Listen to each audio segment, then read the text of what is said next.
My name is Susan Skarbal. I am a bookseller here at Politics and Prose.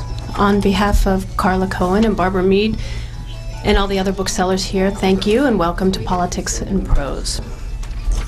This evening, we are very pleased to welcome Dr. Vali Nasr, who is here to discuss his new book, The Shia Revival. To most Western eyes, all Islamic movements look alike.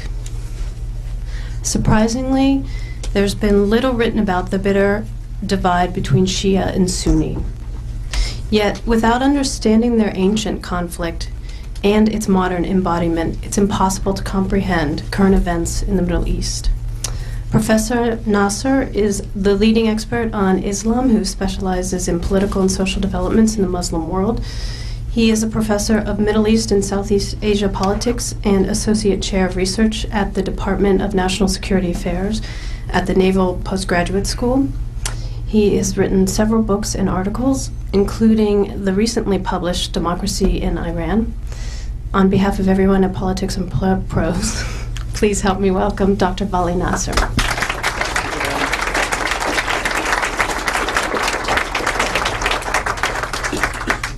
Good evening, and thank you for that introduction. It's very good to be here and to talk about this topic. It seems like everywhere we turn these days, there is discussion of the Shia-Sunni conflict and the importance of the Shia to the region.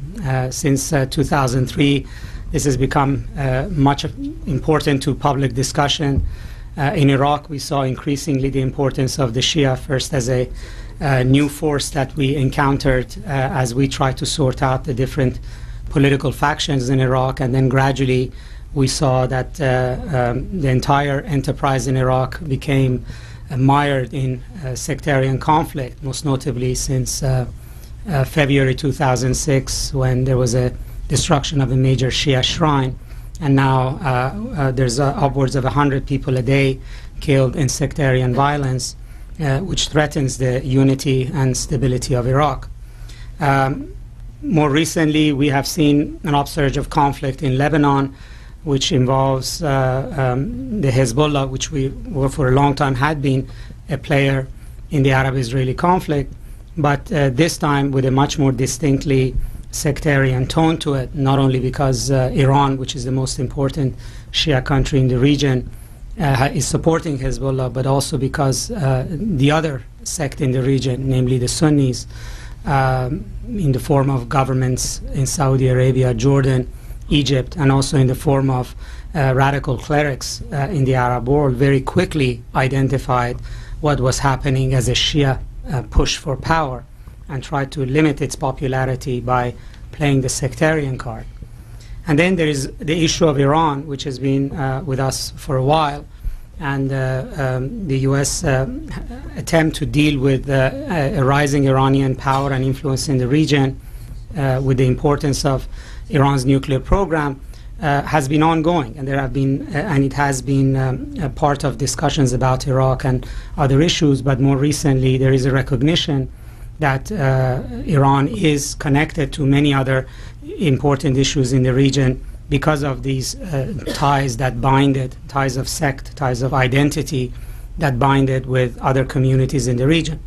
So as we take stock of things, the most important conflicts that we are dealing with right now, the one with Iran, the one in Iraq, and the one in Lebanon, they are about different things. But there's one trend that runs through them, and that is this factor of a resurgent Shia identity and assertion of power and Sunni resistance to it. And my belief is that in many ways this is a very important new cleavage in Middle East politics that in some ways had always been there, but it was just below the surface. It was a fault line that was just below the surface. But since the Iraq war, it has come to the fore.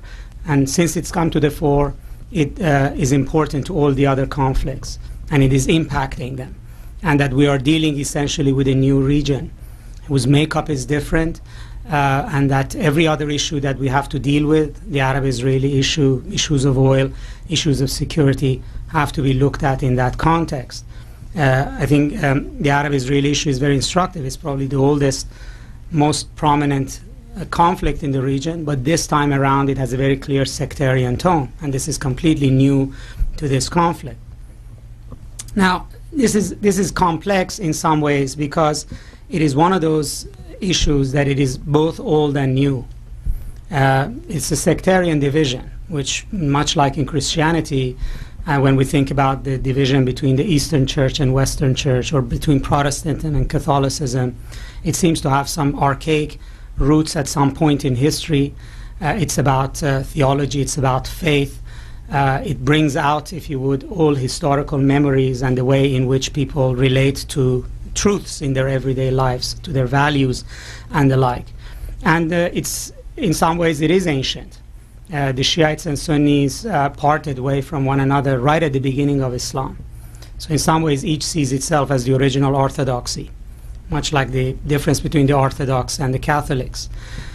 And the dispute was seemingly very political at the beginning, namely it was over who would succeed Prophet Muhammad. And whereas the Sunnis decided that the community would choose who would be the best successor, who would be the most eligible to succeed him in terms of qualities, the Shia believed that there was a spiritual essence to the Prophet that would pass through his progeny to modern times. In some ways, the Shias would very well understand the plot to the Da Vinci Code, the importance of bloodline. And they believe that the veritable leaders of the community were the descendants of the Prophet. Well, they lost that battle very quickly, namely the dominant form of government and religious authority in Islam fell under the Caliphate at the time, and the Shiites dissented. And the faith consolidated, particularly when the grandson of the Prophet, the third Shia Imam, who's buried in Karbala, died a horrific death, standing up to a far larger Syrian army that was sent to subdue his claim to authority. And that event, much like the crucifixion of Christ, was a formative event for Shiites. And to this day, they commemorate that event on a festival of Ashura. And that saint's burial place in Iraq is the most passionately loved location for Shiites. And the theme of martyrdom, suffering, the standing up of the underdog before a far more powerful force have become important themes in Shiite life. And what most separates Shiites from Sunnis is not the minor ways in which they practice the faith differently, but it is that the passion and drama that is associated with the saints that Shiites hold holy, and the places of their burial which they visit, and all the ceremonies that are associated with it. These are issues of faith that have no reflection in scripture in Islam, but are very near and dear to Shiites. And as there's an immediate, personal, direct, passionate relationship between Shiites and their faith. And this veneration of saints has a reflection, for instance, in Catholicism. In Catholics, looking at Shiites visiting Najaf and Karbala could see similarities with the visitation of the Shrine of Fatima in Portugal, or Virgin of Guadalupe in Mexico, or the very fact that the Shiites believe that saints have grace and their burial places have grace, and these are places you visit and pray and ask for forgiveness and the like. Those don't have reflection in Sunni Islam, which is in some ways more Protestant in its approach to faith. It's about the individual's direct relationship with God and the scripture, and you look at text more literally rather than try to read meaning into it, and there is no intermediary between man and God. Now, the Shiites and Sunnis have fought about these principles over time, and in many occasions they have also lived in coexistence and peacefully in many parts of the world. But the modern period has been particularly difficult, and particularly the past 5 decades in the Arab world for the Shiites has been particularly difficult. Namely, although they have lived as a majority and have ruled over Iran, in the Arab world, regardless of whether they were a majority or a minority, they were suppressed. They didn't have a seat at the table They were not part of the political community, part of the family of the nation. They were always accused of being Iranian or having being loyal to Iran. Even most recently, the president of Egypt said that Arab Shiites are almost always, that means always, almost always are more loyal to Iran than to their own countries. And this myth of being beholden to Iran is obviously repeated with the notion that Hezbollah, even though it is very aggressively supported by Iran, but that it is completely controlled by Iran. Well, Iraq changed that in many, many regards, and in important regards. One is that Iraq, essentially by removing what was probably the most oppressive Sunni regime from power, and then essentially allowing politics to flow in the direction that the numbers would permit, allowed the Shias to assume power. In other words, they showed up to vote. Their Ayatollahs told them democracy is a good thing because you have the weight of numbers on your side. In fact, the Shiites everywhere have the weight of numbers. Even where they're a minority, still they'll get more than what they have today if they voted.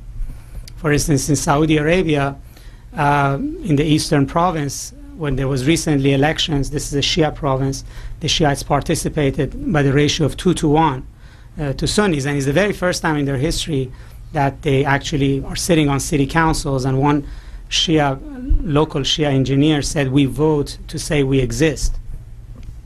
And when this transition of power became from the Sunnis in Iraq to the Shiites became confirmed by a government that took over under Prime Minister Jafari, who was predominantly Shia, this was very symbolic. This was the very first time that there was an Arab Shia state. It has never existed in history before. Back to the beginning of Islam, there has not been a real Shia political entity. And the psychological blow of this to Sunnis, who have used over time, they believe that they represent Islam, they represent its political authority, they represent its religious authority, was very significant. And the fact that the U.S. obviously was the facilitator here did not endear the U.S. to Sunni insurgents in Iraq who faulted the U.S. for doing this. In fact, the Al-Qaeda terrorist Abu Musab Zarqawi would always pair the U.S. and the Shiites in his condemnation as the twin enemies, one within, one without, but whose enterprises were, sort of reinforcing. But the problem in Iraq was that it wouldn't stay there. Namely, what happened in Iraq has been important everywhere else, because Shiites everywhere in the Arab world saw the possibility of something better. Saw the possibility that political change can actually pass power into their hands. And they became far more expectant of change. And this, if you would, began a kind of fervor in the region that was disturbing.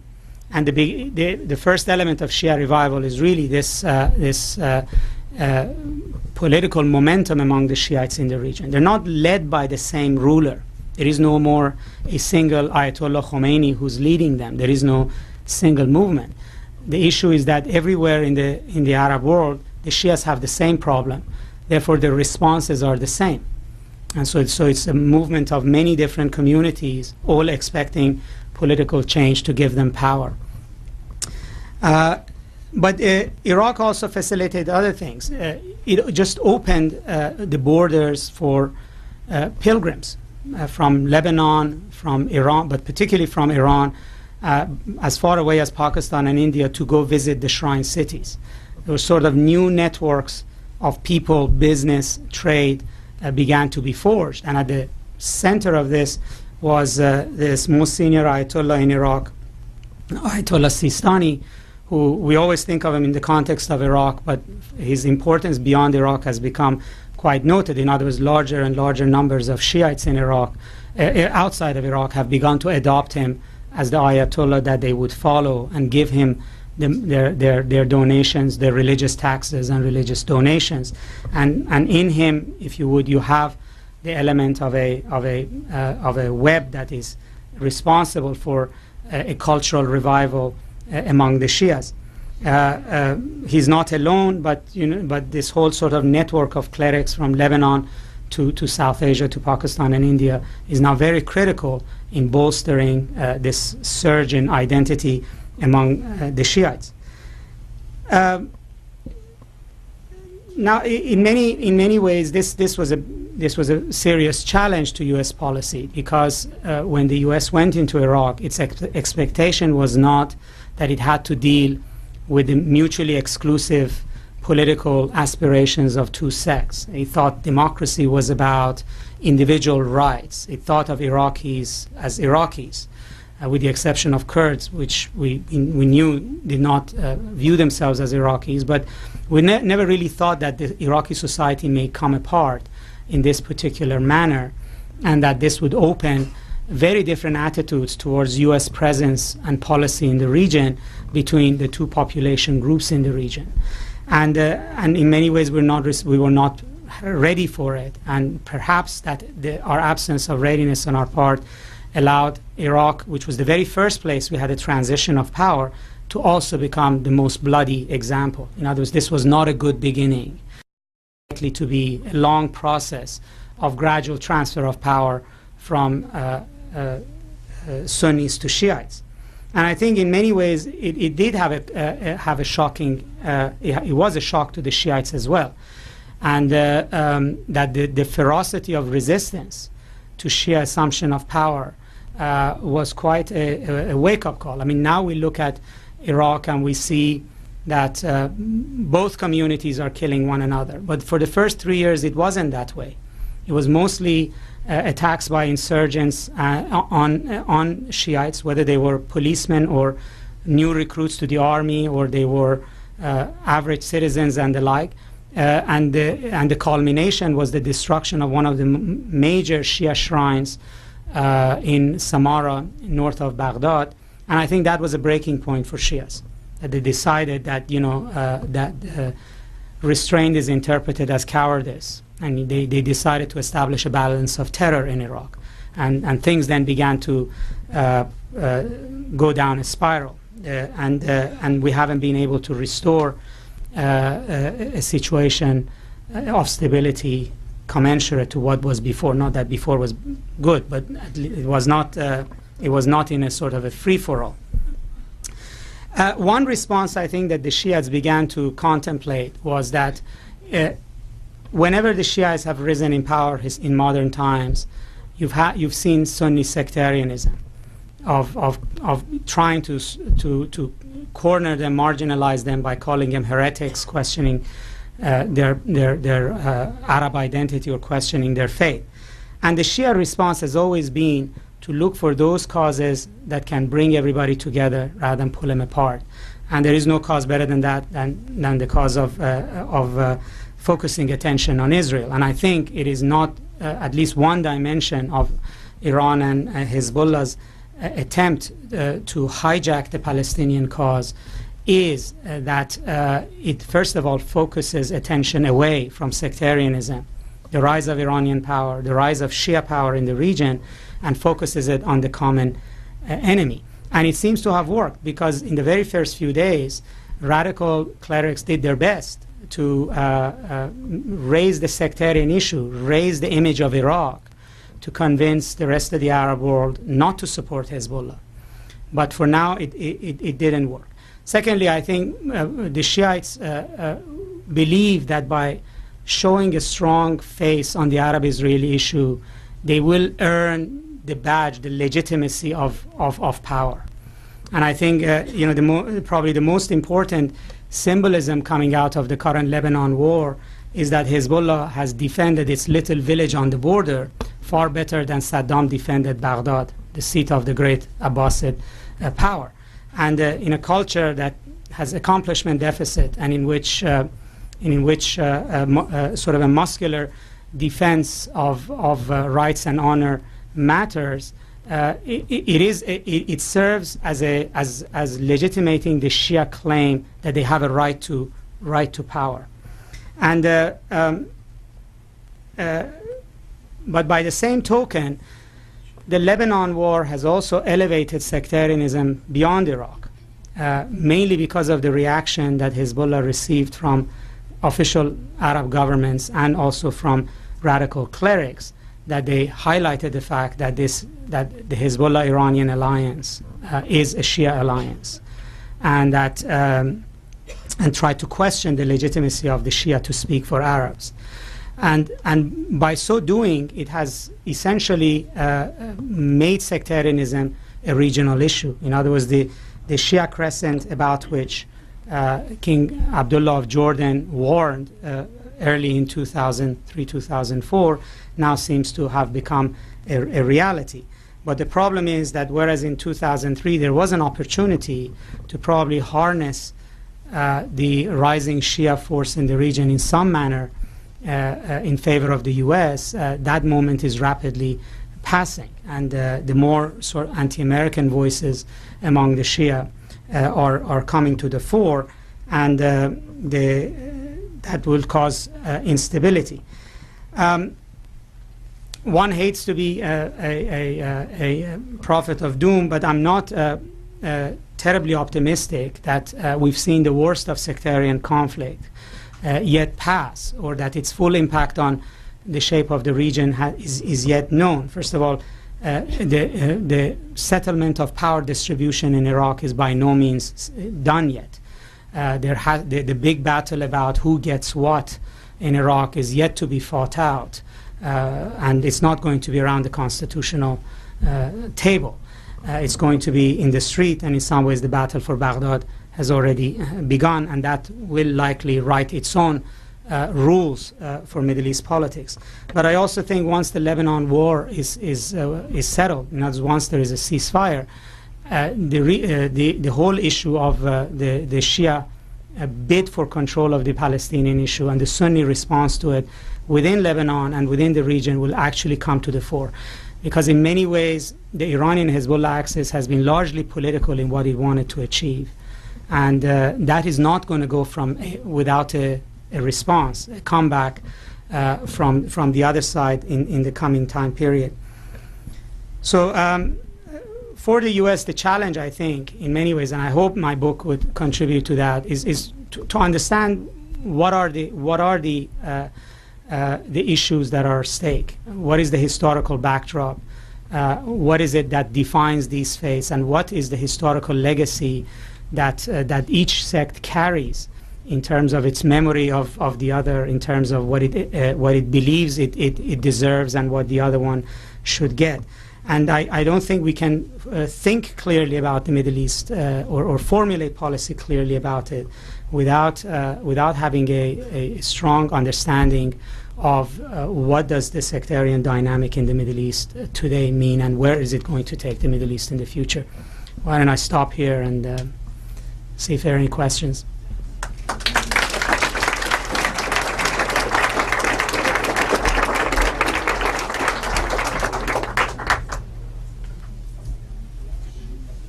Hi.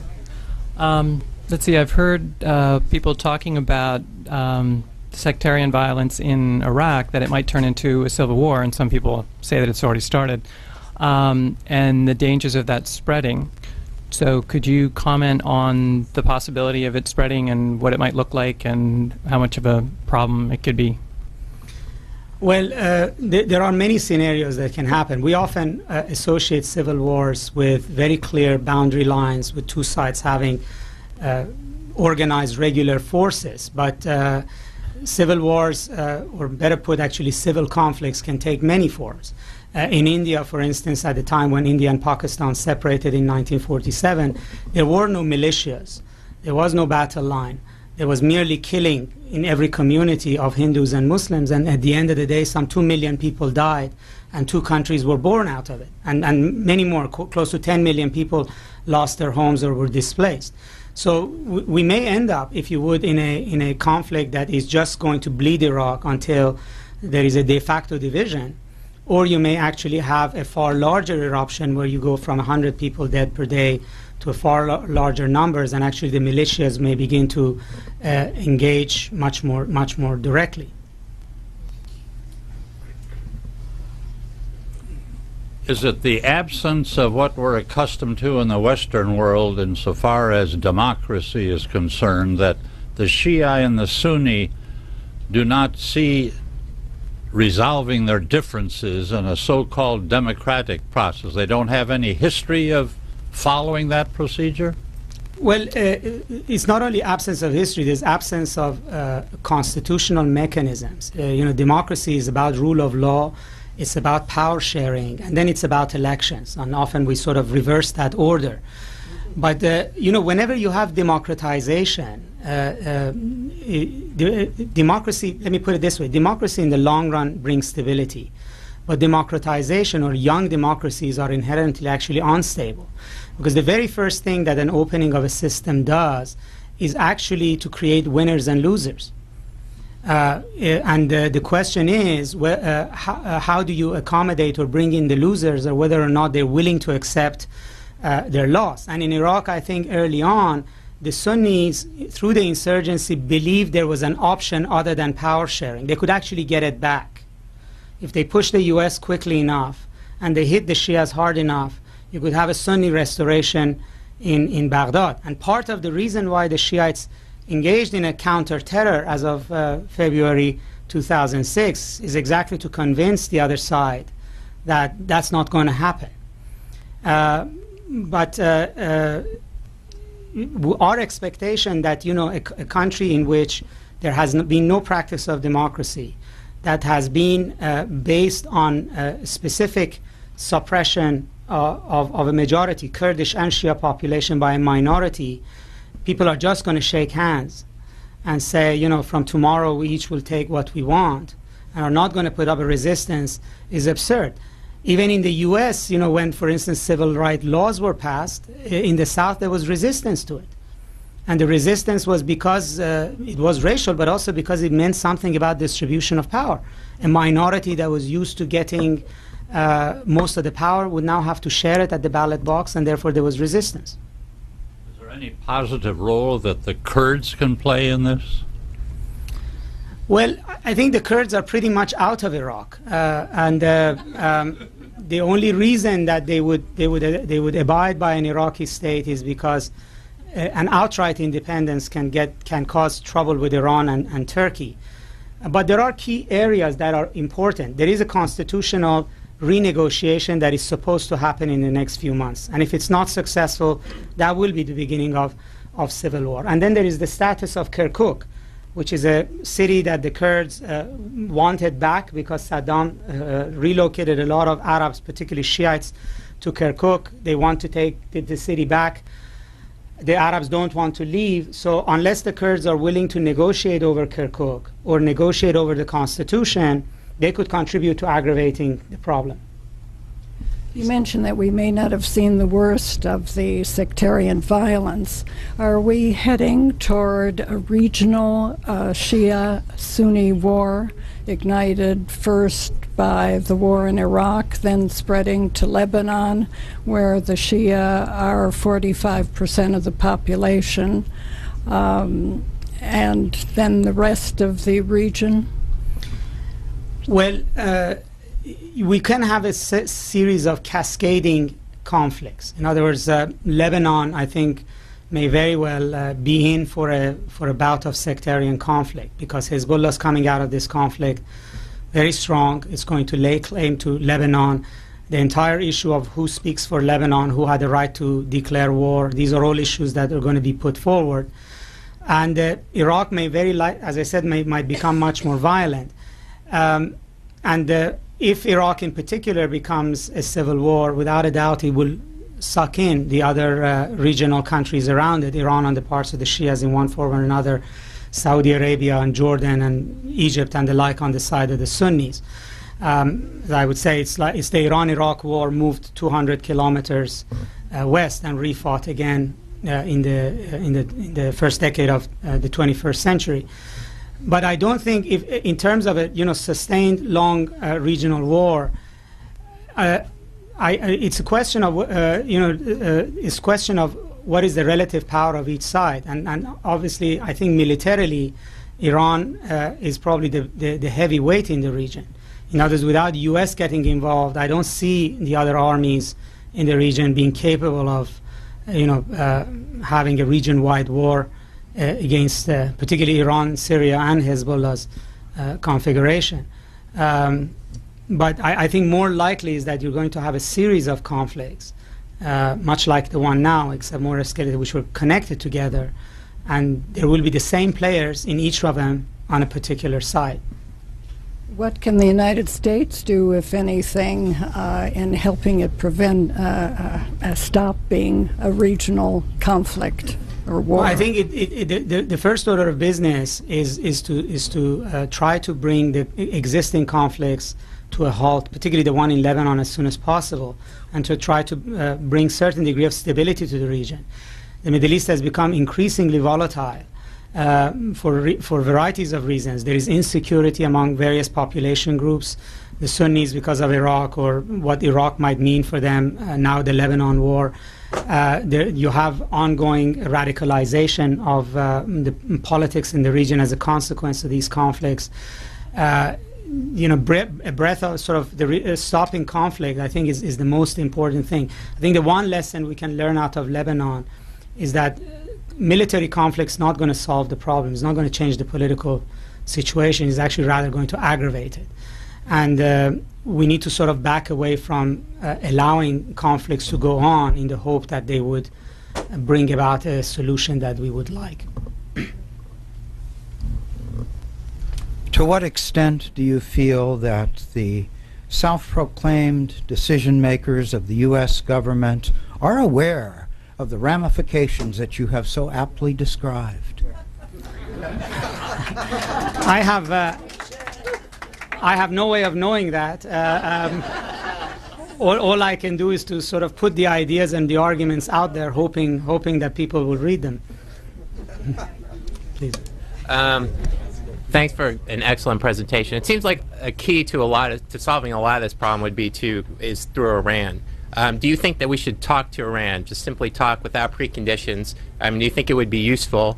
I know President Ahmadinejad sent President Bush a letter a couple weeks ago, and the president just dismissed it, which clearly there was a line in that letter that, I'm sure there probably wasn't much he could respond to, but he certainly could have used it as an opening to at least begin a dialogue. And secondly, along with that question, if you do think we should talk to Iran and engage in them in some sort of diplomacy, I was reading how in Iranian culture there's this very strong tendency to sort of, not say what you mean and give misdirection in speech. And I guess all cultures are prone to that a little bit, but I guess in Iran it's a very strong cultural tendency. So how would we, if we do decide to engage them, how would we overcome that? Do we have the capability if we wanted to engage them, do we have the capability to do it effectively?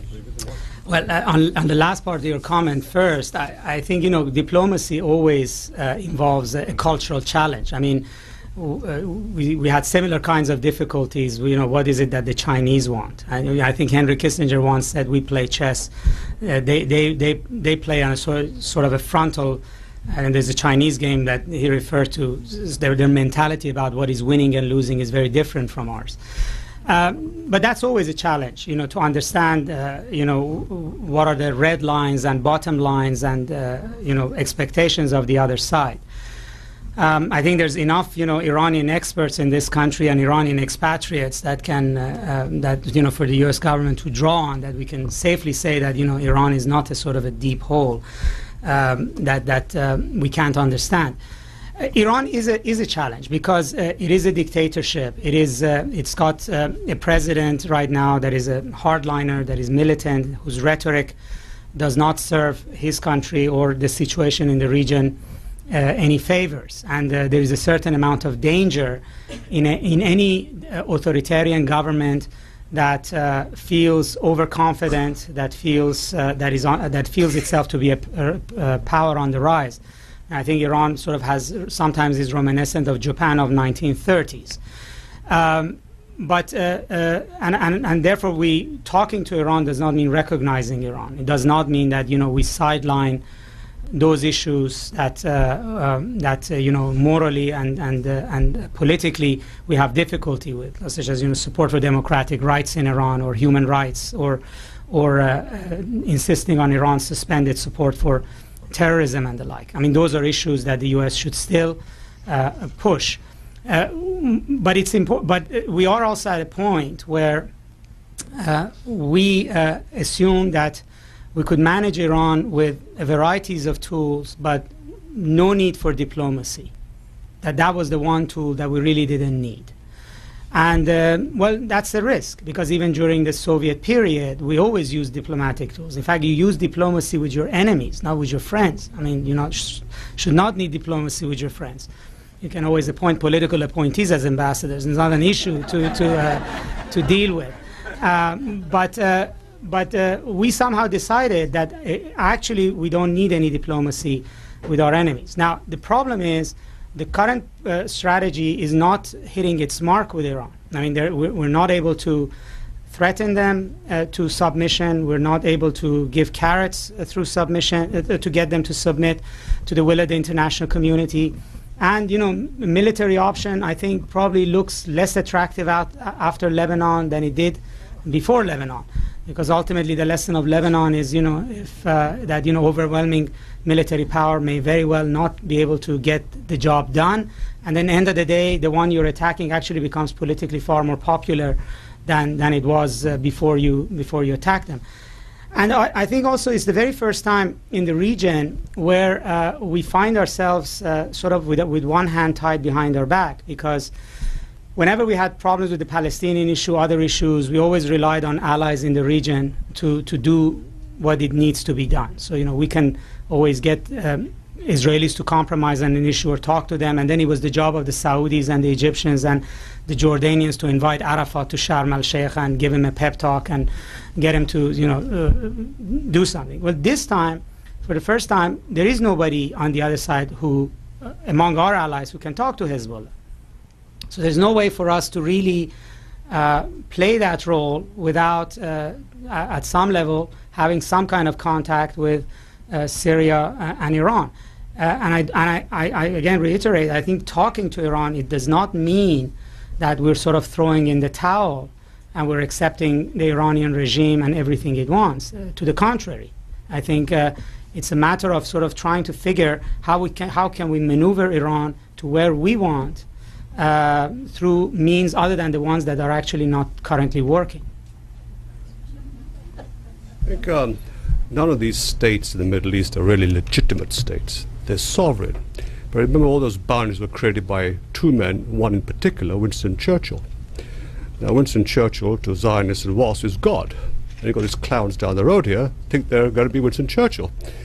What is happening is the collapse of the British Empire, finally. And the Americans are finally doing the job. We've got a re-emergence of new successor states.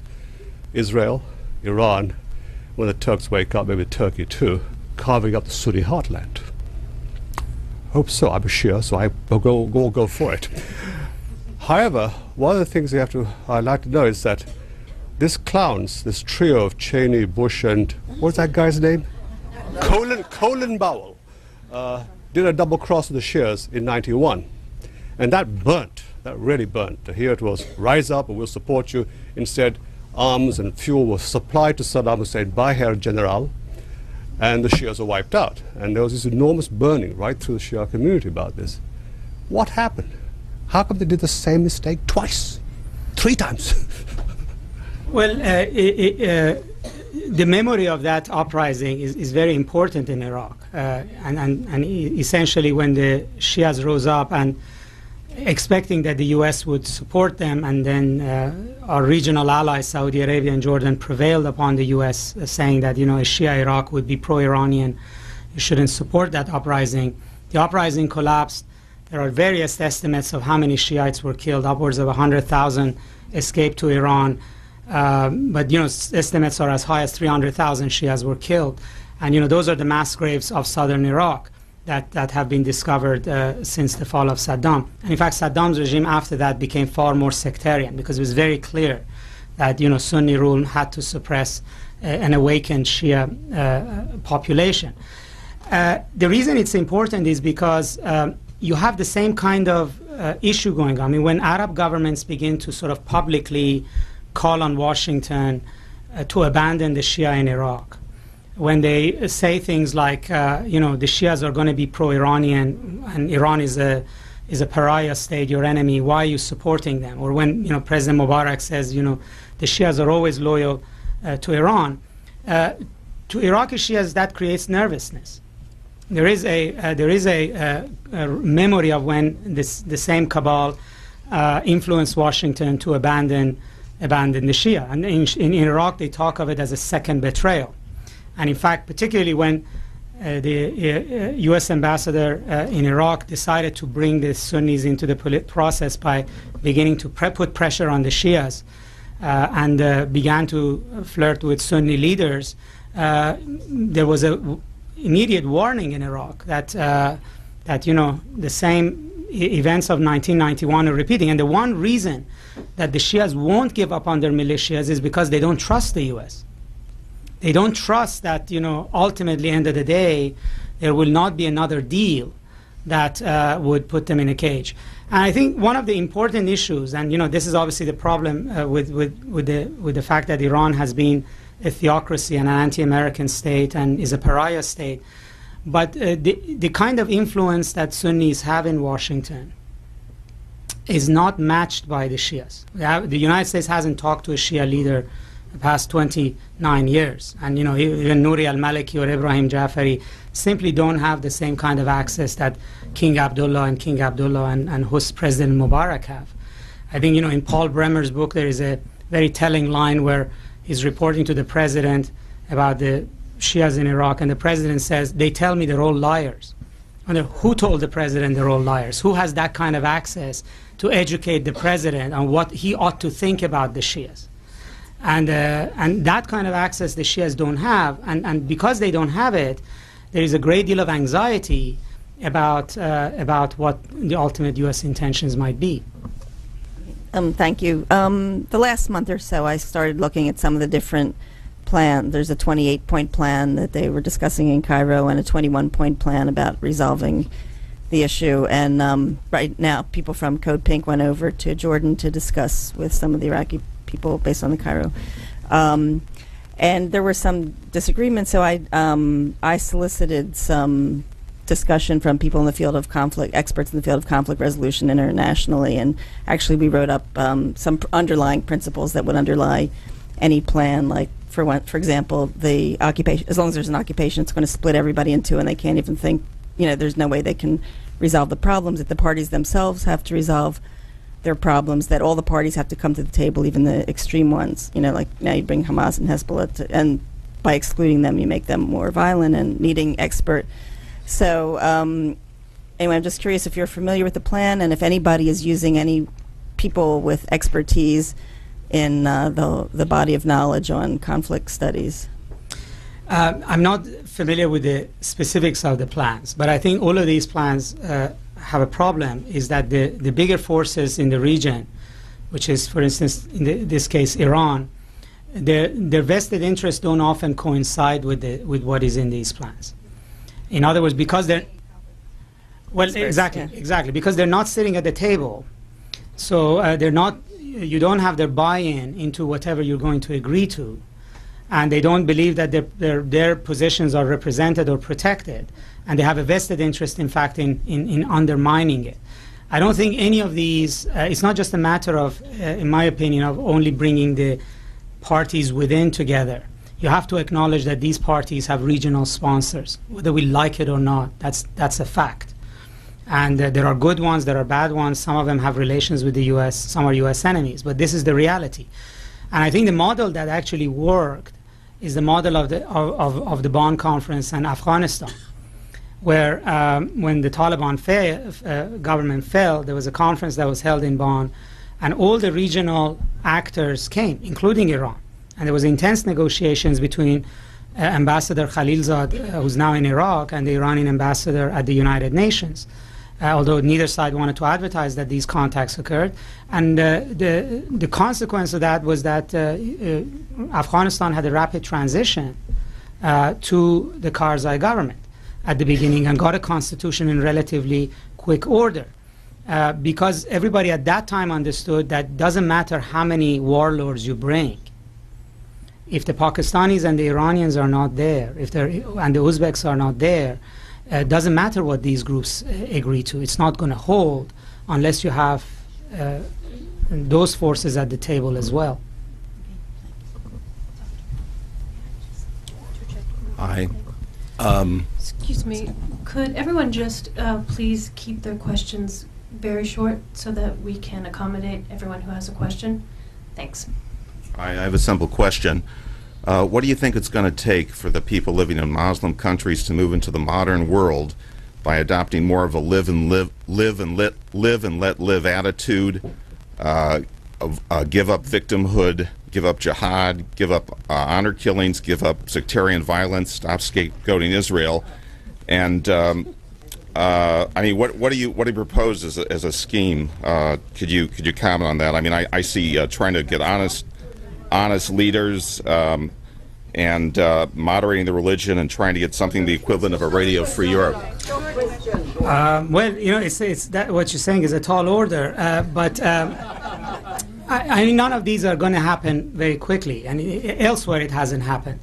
It requires a process that begins to reduce conflict in the region, and also gradually begins to open the political systems in the region. There are maladies in the political process in the Middle East, and nothing's going to move forward until those maladies are addressed. The same thing could have been said about Northern Ireland, which was or about the Basque region in Spain, where seemingly it was engaged in a kind of political behavior that didn't fit Europe, and there was an enormous amount of hatred between communities, and ultimately the understanding was that you have to have a process that engages and tries to deal with the core issue in those societies. And I think there's no simple answer here, but you know, the beginning would be to deal with what are the sources of maladies in the region. Two things. One is there a connection between the Iranian-U.S. conflict over the Iran's atomic project and the Hezbollah and Hamas starting their conflicts with Israel?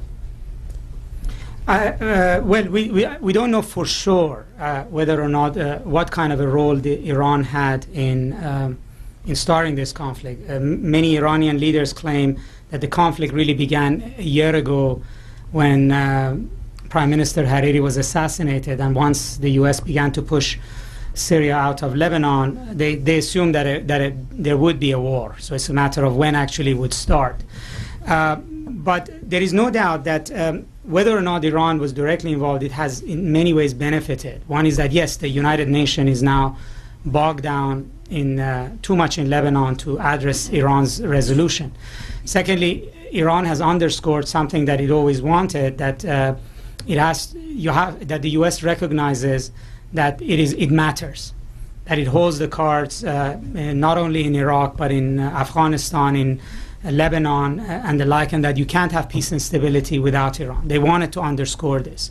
Iranian leaders have been saying these kinds of things, that the U.S. doesn't understand how important Iran is, and they've achieved that. And also they've had other benefits in this war. One is that they've seen in this war a sort of degrading of the power of military solutions. Secondly is that they've, even at a low level, they began to showcase and test new weapon systems that have proven quite surprising: anti-tank missiles, rockets, unmanned drones, and the like. And all of these are designed to make signals to the West about what might it expect if it were to attack Iran. So in many ways it's helped them. And then they look at the growing anti-Americanism on the street in the Arab world. They look at the weakening of Saudi Arabia, Jordan, and Egypt as a consequence of this war, and they see Hezbollah's popularity, and then they make a calculation that their hand is a lot stronger now, so they don't need to compromise. So whether they intended it or not, they are the beneficiary, and it makes dealing with them a lot more difficult.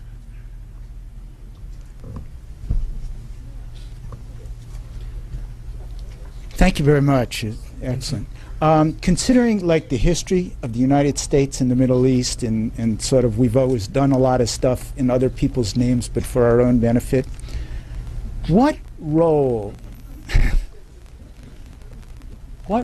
should the United States play at this point? In other words, should we start backing out? Should we take a leadership role? In other words, are we messing things more up? Being there, what should we do? Well, I think in many ways we're stuck between a stone and a hard place. Leaving the Middle East is not an option. Even leaving Iraq in some ways is not an option. Even if we end up having to do it for domestic pressure, it's not a good solution, mainly because we cannot leave a territory like Iraq to its own devices without a government and a military that can establish law and order. We learned in Afghanistan that you cannot have a free zone, particularly one which already is infested with the worst kinds of terrorism and militancy. And secondly, if Iraq falls apart in a major way, it will impact the entire rim of the Persian Gulf. And we have energy interests, we have security interests, and the like. So in some ways, the decision just to leave, particularly leave Iraq, is not a simple one. I think the only major difference is that we have thought for a while now that there is a sort of a razor-sharp knife of military option that can sort of cut through the Gordian knot of the problems in the region and solve them. And we learn now that that's not that easy, that knife has become increasingly blunt, and it actually causes other problems. So that's my suggestion, that we need to think of other mechanisms to address what our interests are. In other words, we still have a problem with Iran because it's a dictatorial regime that has negative influence in many regards on the region, supports terrorism and the like. It's a big problem if it were to acquire nuclear weapons. So, I mean, that's still a problem. The question is not that we should forget those problems. The question is that we have to find a different way of tackling them that would be more productive. Could you elaborate on your analogy of Iran to Japan in the 30s? That's a fairly dire kind of outcome. It is. I mean, history is replete with examples of that. You can think of Prussia, you can think of also China in the 1960s and the like. But Iran is a rising power in the region. In other words, it is self-consciously sees itself as a regional power. It has the economic wherewithal, it has the military wherewithal, it has the size, it has the population base to assert its position. Even if you look economically, Iran's gross domestic output is almost twice that of Saudi Arabia and is well above that of Egypt. And that's not accounting for industrial production, which the Saudis don't have much of. But at the same time, this is not a sort of a peaceful rise. In other words, domestically, Iran is an authoritarian regime which is, after a seeming turn in the direction of reform a decade ago, is turning again in the direction of a combination of ideological militancy and sort of rabid nationalism.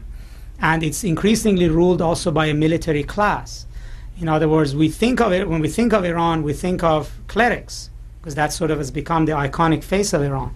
But Iran is in fact now increasingly run by commanders from the Revolutionary Guards. Even the Iranian president is a veteran of the Guards. They control a lot of the economy, many aspects of security and politics. And so you have a military class in Iran that is nationalistic, is highly ideological, and it sees it's Iran on a power binge and wants to assert that power. And it might not be that Iran will actually engage in conquest the way Japan did. This is a different time period. But there is no doubt that Iran wants to leave its mark on the region, and it's on the conflicts we see, the way it's exerting its influence is a consequence of that. In part, Iran's problem with the U.S. is that it sees the U.S. as an obstacle to its free reign over the region. Thank you for your remarks. I wanted to ask you to focus a little bit on Syria in a number of different ways. One, you have a non-Shia government very much supporting a Shia movement in Hezbollah. How how does that work out in terms of Syrian policy? Does Syria control Hezbollah or influence Hezbollah more than Iran does? Is it about equal? What are the different relations there? And also, how does Syria's role with regard to, in the past at least, wanting to negotiate with Israel about the return of the Golan relate to its policy with regard to supporting Hezbollah and other Shia groups? Well, the second part of your question, I mean, without a doubt, Syria has issues with Israel. There's issues of territory and there's issues of strategic balance, particularly since Syria was pushed out of Lebanon. Essentially, it lost a lot of strategic ground to Israel. It's far more militarily vulnerable than when it was in Lebanon. And without a doubt, I mean, the Syrians very quickly said that, you know, this is not about 2 Israeli soldiers kidnapped. This is about the entire Arab-Israeli conflict. So they wanted to very quickly focus the light on the overall issue as opposed to just the immediate issue.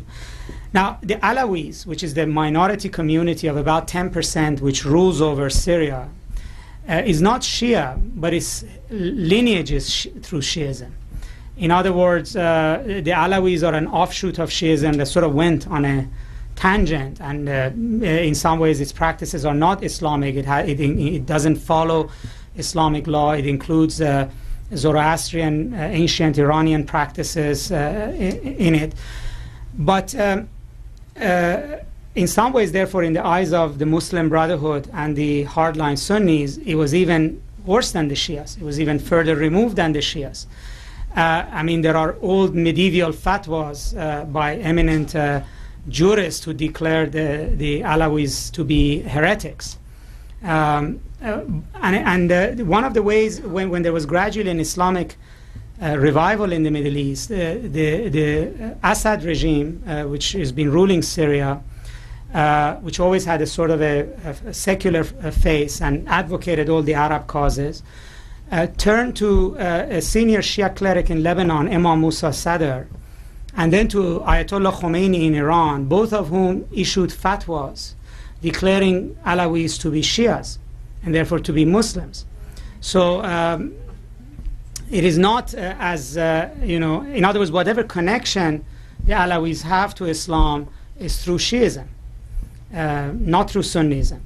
And but the relationship is tactical. I mean, Syria was always Iran's ally during the Iran-Iraq conflict. It was the only Arab country who supported Iran.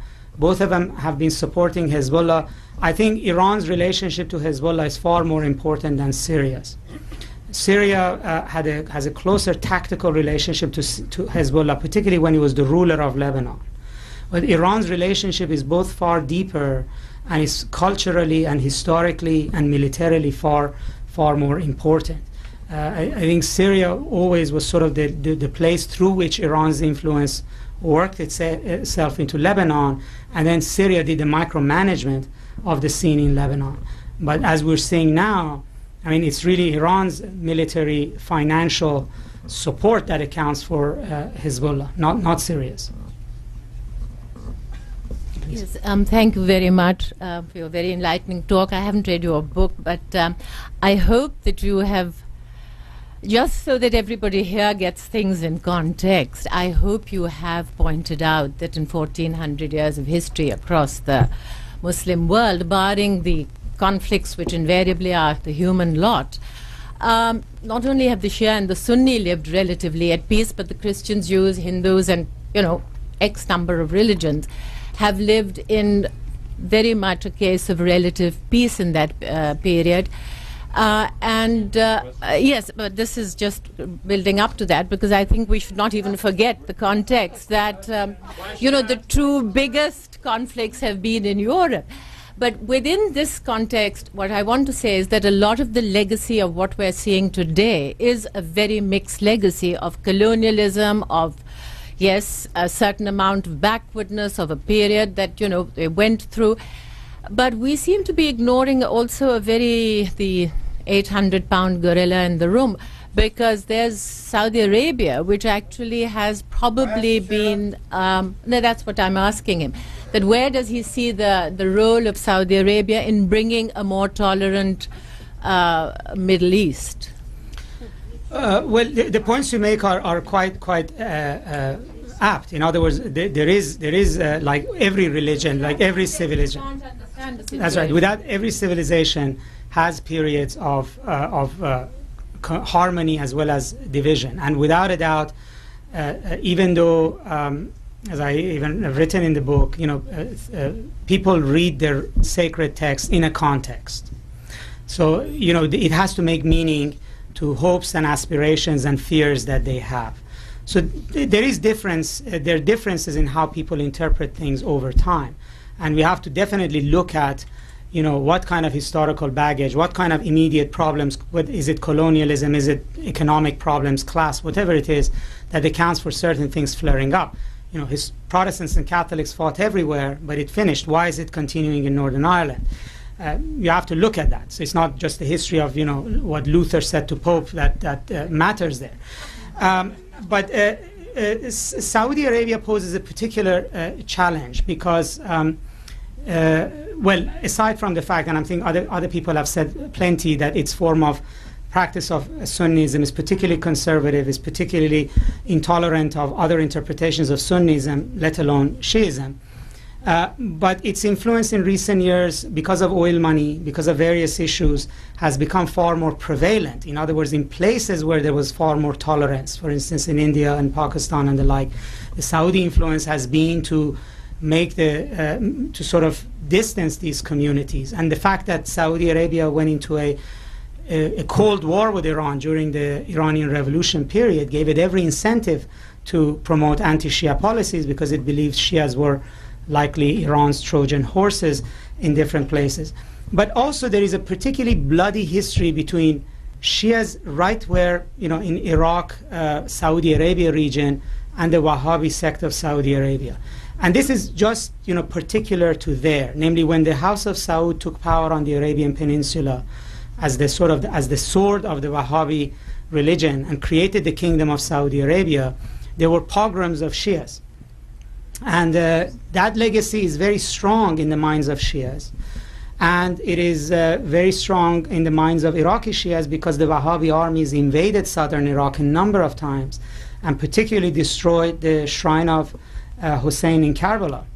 So every time there's a bombing in Iraq, even Ayatollah Sistani, others say, well, it's not Iraqis who are doing it, it's Wahhabis who are doing it. Well, it's convenient to say, well, it's outsiders, don't take revenge on your neighbors. But they are also evoking this memory that, look, yet again it's repeating. And particularly with the shrine of Samarra, it was, for the Shias of Iraq, is very reminiscent of the destruction of the shrine of Karbala. So, yes, I think it's very important for Iran to play a positive role in the region. But it's also very important for Saudi Arabia to do so as well. And I think we should focus on both of them to try to contribute to stability rather than to compete and create instability. Inexorably, as America moves toward an election, they simplify stay in or get out of Iraq into an oversimplified question. You said we cannot just get out. Beyond the military and maybe getting the power and the water back, what strategies and what credibility do we have to work through Iraq or to dialogue, and with whom or through whom? Well, I think that it's already shown that the U.S. has a very difficult time trying to talk to everybody at once. And you have to create a framework for compromise and negotiations. The U.S. occupation presence in Iraq is not a framework. It is just a law and order force at best. It's not a framework that everybody in the region would believe that they had a seat at the table, their interests in Iraq was served, the interests of their clients were served, and can convince their clients that the compromise and the final deal is a good one. And that's what happened in Afghanistan. In other words, the U.S. didn't take it upon itself to talk to every warlord. We talked to some, but we talked to their masters. And that proved to be a far more viable solution. And I still think that we cannot impose a compromise on the Shias without the help of their patrons, which is Iran, and we cannot really get the Sunnis to accept a final outcome without getting the Saudis and the Jordanians, the Egyptians on board. Well, with the Kurds, we are the patriot, so we can, sort of, because there's nobody else, they trust the U.S. But you cannot have it without the participation of everybody. My name is Susan Skarbal. I am a bookseller here at Politics and Prose. On behalf of Carla Cohen and Barbara Mead and all the other booksellers here, thank you and welcome to Politics and Prose. This evening, we are very pleased to welcome Dr. Vali Nasr, who is here to discuss his new book, The Shia Revival. To most Western eyes, all Islamic movements look alike. Surprisingly, there's been little written about the bitter divide between Shia and Sunni. Yet, without understanding their ancient conflict and its modern embodiment, it's impossible to comprehend current events in the Middle East. Professor Nasr is the leading expert on Islam who specializes in political and social developments in the Muslim world.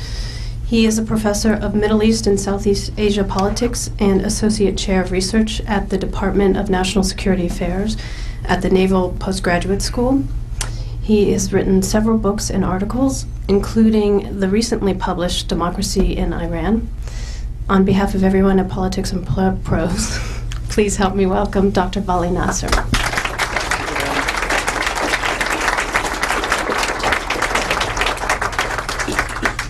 Good evening, and thank you for that introduction. It's very good to be here and to talk about this topic. It seems like everywhere we turn these days, there is discussion of the Shia and Sunni conflict and the importance of the Shia to the region.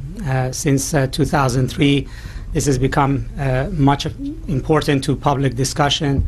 In Iraq, we saw increasingly the importance of the Shia, first as a new force that we encountered as we tried to sort out the different political factions in Iraq, and then gradually we saw that the entire enterprise in Iraq became mired in sectarian conflict, most notably since February 2006, when there was a destruction of a major Shia shrine.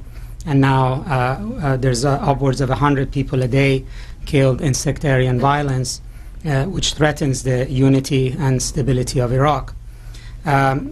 More recently, we have seen an upsurge of conflict in Lebanon, which involves the Hezbollah, which we were for a long time had been a player in the Arab-Israeli conflict, but this time with a much more distinctly sectarian tone to it, not only because Iran, which is the most important Shia country in the region, is supporting Hezbollah, but also because the other sect in the region, namely the Sunnis, in the form of governments in Saudi Arabia, Jordan, Egypt, and also in the form of radical clerics in the Arab world, very quickly identified what was happening as a Shia push for power and tried to limit its popularity by playing the sectarian card.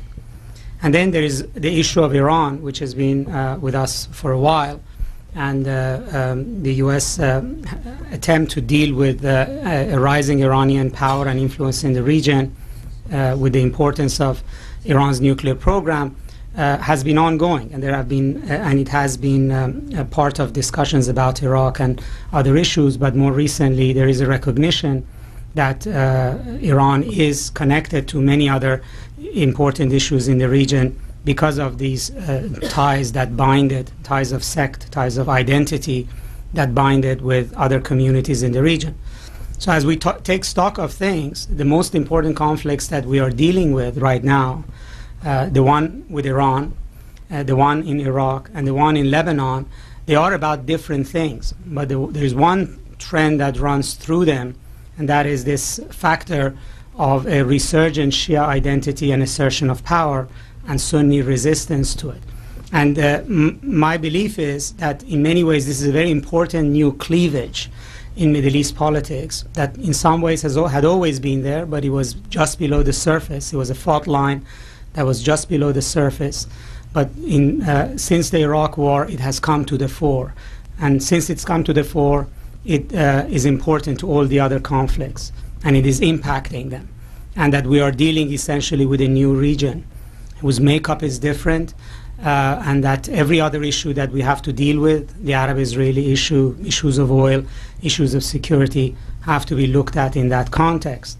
I think the Arab-Israeli issue is very instructive. It's probably the oldest, most well, they lost that battle very quickly, namely the dominant form of government and religious authority in Islam fell under the caliphate at the time, and the Shiites dissented, and the faith consolidated, particularly when the grandson of the Prophet, the third Shia Imam, who's buried in Karbala,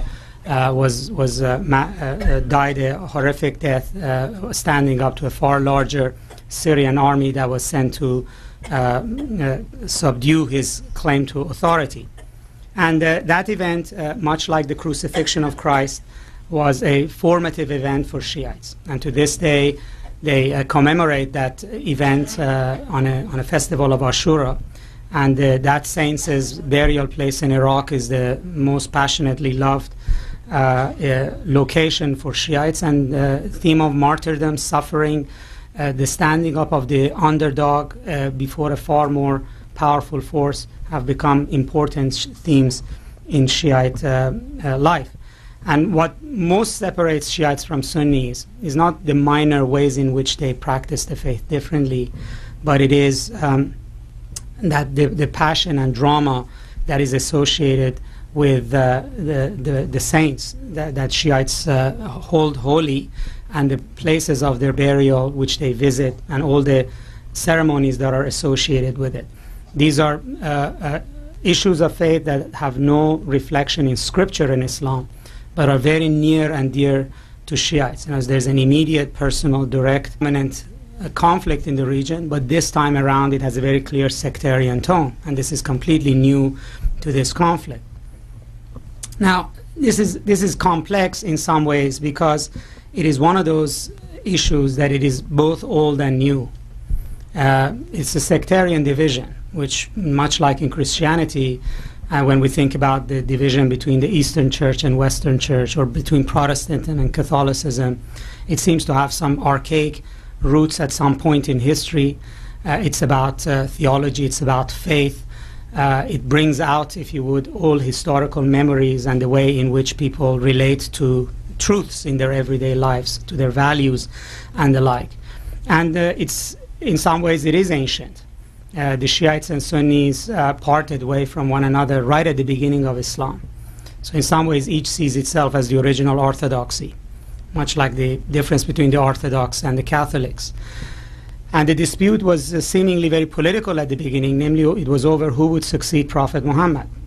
And whereas the Sunnis decided that the community would choose who would be the best successor, who would be the most eligible to succeed him in terms of qualities, the Shia believed that there was a spiritual essence to the Prophet that would pass through his progeny to modern times.